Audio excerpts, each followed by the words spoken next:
A civilian consultant with a call sign, Silent Reaper? Seriously? Was she 90? Did the museum know one of its exhibits was missing? The words, sharp and dripping with condescending amusement, echoed through the sterile, chilled air of the pre-mission briefing room at MCOS Miramar. Captain Cade Viper Jennings, all polished brass and razor-sharp swagger, gestured with a dismissive flick of his wrist toward the roster projected on the main screen. The name Vance was highlighted next to the ludicrous call sign, and next to that, a simple, unadorned title. Contractor, Systems Validation. The crowd of younger pilots, a sea of green flight suits and eager ambition, chuckled nervously. They took their cues from Viper. He was the squadron's golden boy, the top stick, the one who had mastered the F-35B's complex systems faster than anyone. His confidence was a gravitational force, and they were all caught in its orbit. Across the room, separated from the clutch of young aviators by a gulf of age and experience they couldn't possibly comprehend, sat Eleanor Vance. She offered no reaction, no flinch, no tightening of the jaw, no flicker of indignation in her pale blue eyes. She simply continued her methodical review of the flight parameters on her datapad, her finger tracing a line of code with a steadiness that defied the slight tremble in her aged hands. She was a study in quiet anonymity. Her hair, a cascade of silver white, was tied back in a simple, no-nonsense bun. Her face was a roadmap of a life lived, etched with fine lines around her eyes and mouth. She wore a plain, dark blue flight suit, devoid of the colorful squadron patches that adorned the chests of the younger Marines. The only hint of her past was a single, heavily worn leather jacket draped over the back of her chair, its collar frayed and its color faded to a dusty brown.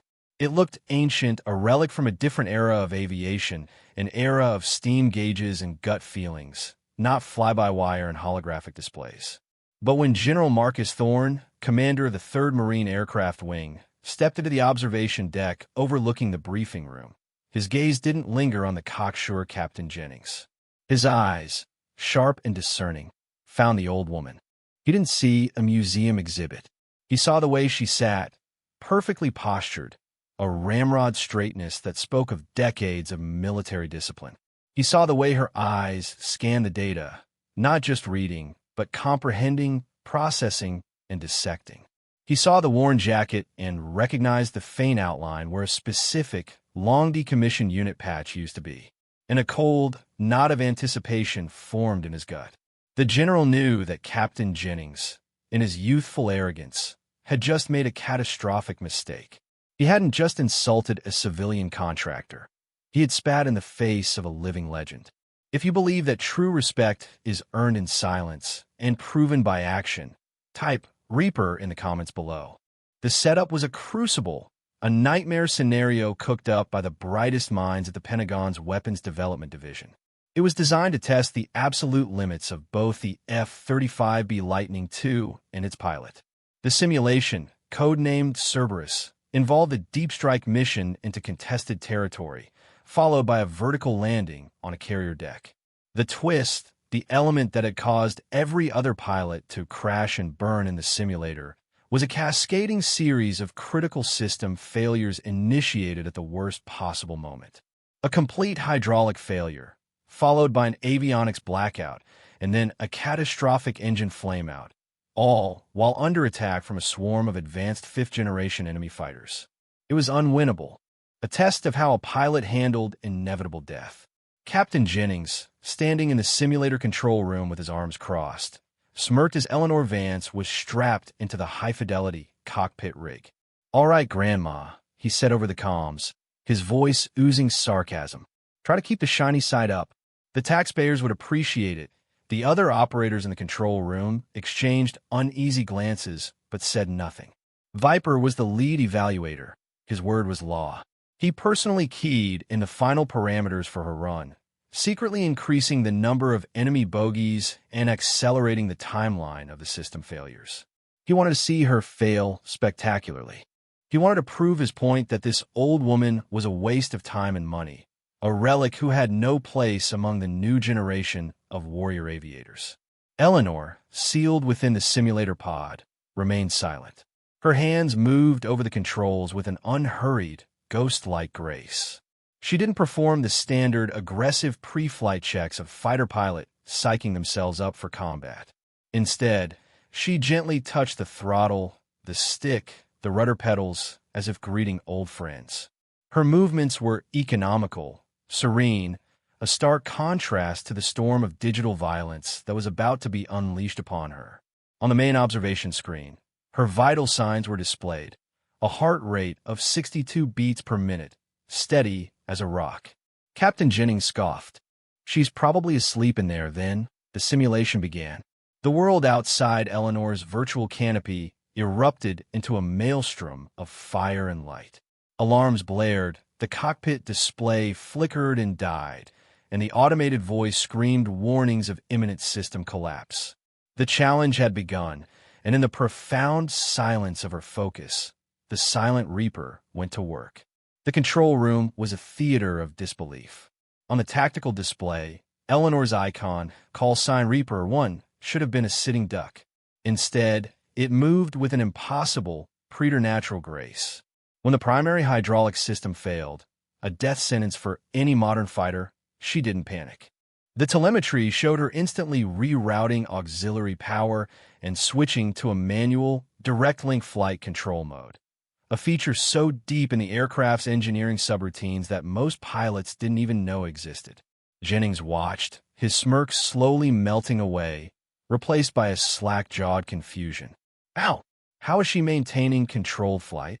he whispered, more to himself than anyone else. The enemy fighters, programmed with the most advanced AI combat algorithms, swarmed her position. They fired missiles, cannons, everything they had. But Eleanor was no longer flying an F-35. She was dancing with it. She used the plane's thrust vectoring not for aggressive combat maneuvers, but for subtle, impossibly precise adjustments in her trajectory. She didn't outfly her opponents. She seemed to simply not be where they expected her to be. One of the junior operators pointed a trembling finger at the energy management display. "Sir, look at her EM profile. She's in a controlled stall, a falling leaf maneuver. She's using post-stall flight to defeat their missile locks." It was an old-school, barnstormer trick, something from the dogfighting manuals of the 1970s, something that a computer-piloted F-35 shouldn't have been able to do without tearing its own wings off. And then came the engine flameout, the ultimate catastrophe. The aircraft icon on the screen began to plummet. On the comms, there was only the sound of rushing wind and the cold, calm, automated voice announcing, "Warning, total engine failure." The room held its breath. This was it, the inevitable crash. But Eleanor Vance wasn't crashing. She was gliding. With the dead weight of a 30-ton stealth fighter, she was gliding. She manipulated the control surfaces with microscopic inputs, coaxing the crippled jet into a stable, controlled descent, trading altitude for airspeed with the precision of a surgeon. She had turned the world's most advanced fighter jet into a brick, and she was making that brick fly. The climax was a masterpiece of pure, unadulterated airmanship. She glided the dead-stick F-35B over the carrier, lined it up with the deck in the middle of a simulated squall, and just as she was about to slam into the ocean, she used the last dregs of auxiliary power to fire the downward-facing lift fan for a single, impossibly timed half-second burst. It wasn't enough to hover, but it was just enough to cushion the impact. The plane slammed onto the deck, skidded sideways in a shower of sparks, and came to a screeching halt 3 feet from the edge of the flight deck. The simulation screen flashed bright green. Mission successful. Aircraft secured. A profound, deafening silence descended upon the control room. The young pilots stared, their faces pale with shock and awe. The operators had forgotten how to breathe. Captain Cade, Viper, Jennings stood frozen, his eyes locked on the screen, his mind refusing to process what it had just witnessed. He had designed an execution, and he had just watched his victim perform a resurrection. His mouth opened and closed, but the only sound that came out was a choked, strangled whisper. "No way. That's not possible." The silence was finally broken by the sound of slow, deliberate footsteps. General Marcus Thorne entered the control room, his face an unreadable mask of granite. He didn't look at the screens. He didn't look at the stunned operators. He walked directly past the paralyzed Captain Jennings and stopped at the central command console. The junior officer manning the station shot to his feet, stammering, "G General, sir." Thorne waved him aside with a calm, authoritative gesture. "At ease, son. Bring up the personnel file for Contractor Vance, Eleanor M. Authorization. Thorne, Marcus, 01 Alpha." The operator's fingers flew across the keyboard. A moment later, a heavily redacted, classified file appeared on the main screen. The room was still utterly silent, the only sound the soft hum of the servers. General Thorne took a deep breath and began to speak, his voice low but carrying the weight of absolute command, each word landing like a hammer blow on the fragile ego of Captain Jennings. "You boys like your call signs," Thorne began, his eyes sweeping over the young pilots. "Viper, Slayer, Razor. Aggressive, intimidating names for an aggressive profession. You think they define you?" He pointed a single, steady finger at the screen. "You mock the call sign Silent Reaper. Let me tell you where it came from." He tapped a key, and a new section of the file declassified. "Unit 4477 Test and Evaluation Squadron. Red Hat's project designation. Ghostwing." Thorne let that sink in. The Red Hats were a myth, a ghost story pilots told each other. A top-secret squadron that flew captured Soviet MiGs during the Cold War and later, the most advanced experimental prototypes America ever built. They officially didn't exist. "Eleanor Vance," Thorne continued, his voice dropping to a near-reverent whisper, "was the lead test pilot for Project Ghostwing for 25 years. She has more flight hours in experimental, unstable, and downright homicidal aircraft than your entire squadron has in the F-35 combined. That falling leaf maneuver you just saw? She invented it in a YF-23 prototype.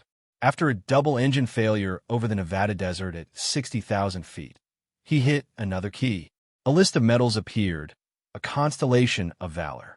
Distinguished Flying Cross with V for Valor. The Silver Star.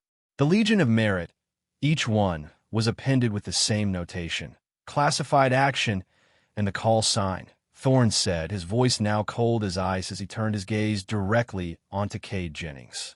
She was the specialist they called in when an aircraft was too damaged to land normally. Her specialty was dead-stick, power-off landings. At night, in bad weather, behind enemy lines, she would glide in, silent as a ghost, land on unprepared airstrips, and rescue down pilots. The first sign anyone knew she was there was the sound of her wheels touching the ground. The pilots she saved, they called her the Reaper, because she came for them out of the silent darkness and snatched them from the jaws of death. He took a step closer to Jennings, whose face had gone from pale to ashen gray. "That impossible scenario you programmed for her, the total hydraulic, avionic, and engine failure, that wasn't a simulation for her, Captain. That was Tuesday."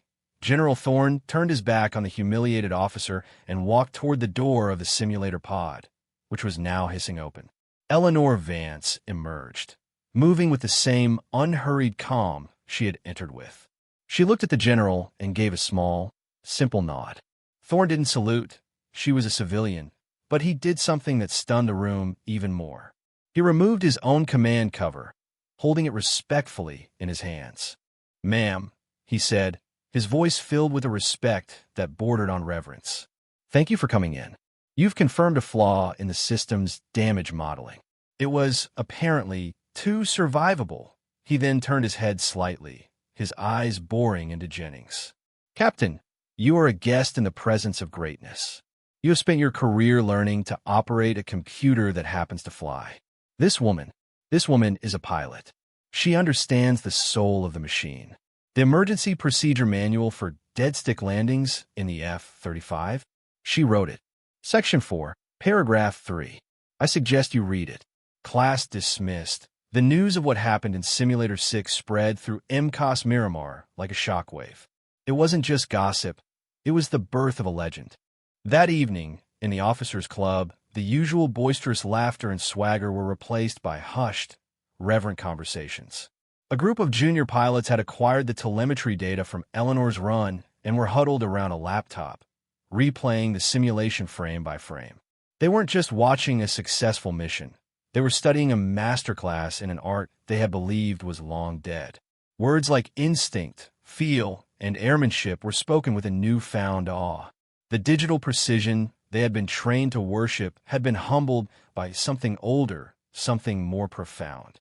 They saw how Eleanor had managed her energy, how she had used the aircraft's own momentum and the forces of nature as her allies, not her enemies. The term getting reaped was born that night. It became squadron shorthand for being put in your place by quiet, unassuming competence. It was a warning against arrogance, a reminder that the loudest voice in the room is rarely the most capable. Captain Cade Jennings was not in the club. He was in the squadron's ready room, alone, watching the playback on the main screen, the same screen where he had mocked her only hours before. He watched it again and again, each viewing peeling away another layer of his pride. He saw his own reflection in the dark screen, the face of a man who had mistaken confidence for competence and knowledge for wisdom. The swagger was gone, replaced by a hollow-eyed exhaustion. His world, once so certain and clearly defined, had been shattered. He had built his identity on being the best, the fastest, the pilot who understood the F-35 better than anyone. And in the space of 20 minutes, an old woman in a faded jacket had shown him that he didn't understand it at all. He had learned the systems, but she had understood the soul. He spent hours in that room, dissecting her every move, every decision. He saw not just the what, but the why. He saw the decades of experience compressed into single, instantaneous decisions. He saw the calm that came not from arrogance, but from a deep, unshakable foundation of skill. Finally, his shame gave way to a desperate need for understanding. He found Eleanor in a small, temporary office tucked away in the base's engineering wing. She was packing a small duffel bag, her worn leather jacket already on. She was preparing to leave, her work done, as silently and unobtrusively as she had arrived. He stood in the doorway for a long moment, struggling to find the words. "Ma'am," he finally managed, his voice hoarse. She turned, her pale blue eyes regarding him without judgment, without malice. They simply saw him. "Captain," she acknowledged, her voice soft but clear. I came to apologize," he stammered. "What I said, why did? It was unprofessional, and it was ignorant. I have no excuse." Eleanor simply nodded, waiting. "But that's not all." Cade pressed on, taking a hesitant step into the room. "I need to understand. How'd you do that? The books say it's impossible. The engineers say it's impossible. I saw it with my own eyes, and I still don't believe it." He gestured vaguely, his hands trembling slightly. "It was like you weren't fighting the plane. You were listening to it for the first time." A small, faint smile touched the corners of Eleanor Vance's lips. It was a sad, knowing smile. She reached up and touched a faded, almost invisible patch on the shoulder of her jacket. It was a simple black circle with a silver wing and a single, stylized feather. "This was from my first unit," she said, her voice a quiet murmur. "We flew experimental gliders. No engines, no computers, just wind, wings, and will. Our instructor told us something on the first day that I never forgot. He said, a machine has its limits. You have to learn them. But a pilot has a spirit. You have to find it. You've spent all your time learning the limits of the machine, Captain. You've memorized the numbers, the performance charts, the emergency procedures. That's good. It makes you a technician. A very good 1 inch." She looked him directly in the eye. And for a moment, he felt the full weight of her experience, the vastness of the sky that lived behind her gaze. "But you haven't found its spirit yet. You haven't learned to feel the air over the wings through the vibrations in the stick. You haven't learned to hear the whisper of a compressor stall before the computer screams at you about it. You weren't flying a dead F-35 today, Captain. I was. The difference is you saw a broken machine. I just saw a very heavy glider." She zipped up her duffel bag and walked toward the door. As she passed him, she placed a gentle hand on his shoulder. "Stop trying to command the storm, Captain. Learn to dance in the rain." And with that, she was gone, leaving Cade Jennings alone in the quiet office, the echo of her words reshaping his entire understanding of what it meant to be a pilot. The story of the Reaper Run became institutional scripture. The telemetry printout of Eleanor's final approach, a chaotic spaghetti of lines that somehow resolved into a perfect landing, was framed and hung in the main briefing room. It was placed right next to the polished, heroic photos of the squadron's aces. The printout had no name, no photo, just the stark, undeniable data of an impossible feat, a silent testament to a level of skill that defied explanation. Captain Jennings became its most fervent disciple. He started every new training course not by boasting about the F-35's capabilities, but by recounting the story of its greatest failure, and the woman who had single-handedly proven the engineers wrong. He changed the curriculum. He introduced sessions on basic aerodynamics, on energy management, on flying by seat-of-the-pants instinct. He forced his pilots to spend hours in the simulators with various systems disabled, forcing them to fly the plane, not just operate the computer. He taught them humility. He taught them that their multi-million-dollar avionics were a tool, not a crutch. He taught them that the most important component in any cockpit was not the flight computer, but the pilot's spirit. His call sign, Viper, once a badge of aggressive pride, felt ill-fitting now. The other pilots, out of newfound respect for their transformed instructor, began calling him Cade. He was no longer a caricature of a fighter jock. He was a mentor, a teacher, a leader who understood that true strength was forged in the crucible of humility. The legend of Eleanor Vance grew with each telling. She was never seen at Miramar again. She became a ghost, a whisper in the hangars, a mythic figure who had appeared for a single day to deliver a lesson the Marine Corps desperately needed to learn. New pilots would see the frame telemetry data and ask about it, and an older, wiser pilot would tell them the story of the Silent Reaper, the old woman who could make bricks fly and who taught an entire generation of aviators that the heart and soul of a pilot were more powerful than any technology ever invented. Her legacy wasn't in a medal or a plaque with her name on it. It was in the quiet confidence of the pilots Cade Jennings trained. It was in the pilot who, years later, facing a real-world systems failure over the Pacific, remembered the story of the Reaper Run and, instead of panicking, took a deep breath and began to listen to his aircraft. It was in the subtle but profound cultural shift away from arrogant reliance on technology toward a deeper respect for the timeless, intangible art of flying.